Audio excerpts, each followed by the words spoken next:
Saanich North and the Islands. Thank you, Mr. Speaker. Every question we asked this week was about steelhead and wild salmon. We haven't received straight answers to our questions, but we've learned a lot. We've learned that 6 distinct ministries, in addition to a federal department, are all co-managing the Interior Fraser steelhead to extinction. There appears to be jurisdictional confusion about who's doing what for salmon.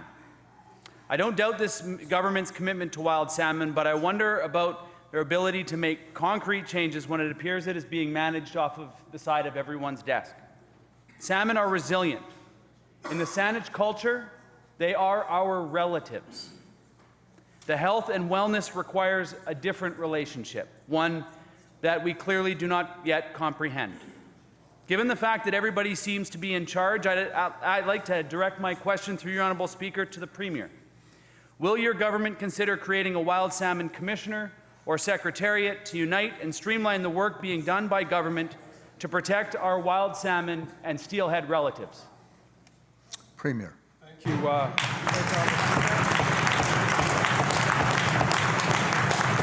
Thank you, Honourable Speaker, and I thank the member for Saanich North and the Islands for the question.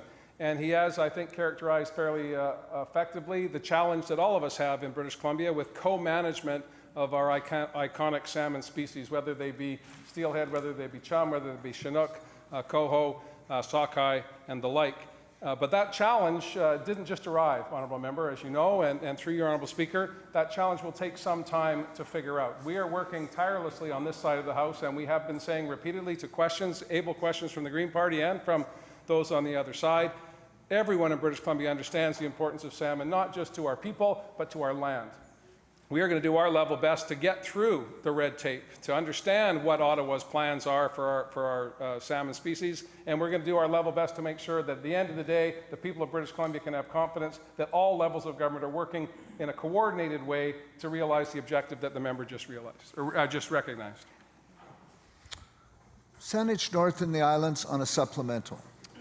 Thank you, Mr. Speaker, and thank you, Mr. Premier, for the answer.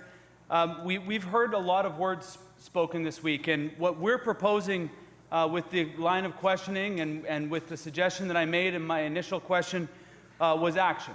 And I think that it's a reasonable request that we make of government. When we needed action on climate, we created a secretariat.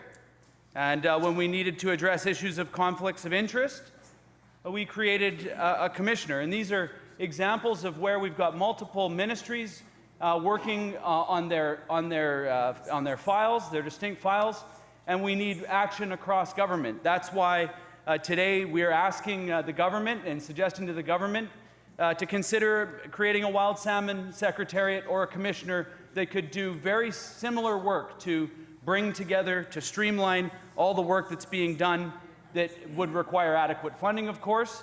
And so I ask my question again through your Honourable Speaker to the Premier. Would your government consider such a secretariat to coordinate the effort as he so ably described in his answer to the first question? Premier. Thank you, Honourable Speaker, and I appreciate the passion of the member. I know it's genuine. In the 1990s, the government of the day created what was called Fisheries Renewal BC to do just what the member has suggested. We need to address habitat restoration upstream. We need to have spawning beds in place so that our salmon have a place to come back to. There is no shortage of work being done by the Minister responsible for forest, lands, and natural resource operations. The Minister of Agriculture has a role to play as well. I, too, in the intergovernmental relations side, have a role to play with our federal government, and I have done the best I can to break through with the federal government so that they can understand that this is not just about scientists in Ottawa, it's about people in coastal communities, it's about people who live up the Fraser, people who live up the Nechako, people who live up the Skeena, and everywhere in between. Salmon are British Columbia. The member's passion is absolutely well placed, and we are going to do our level best working with all sides of this House to ensure that when we finish our time in this place, salmon are better off than they were when we arrived.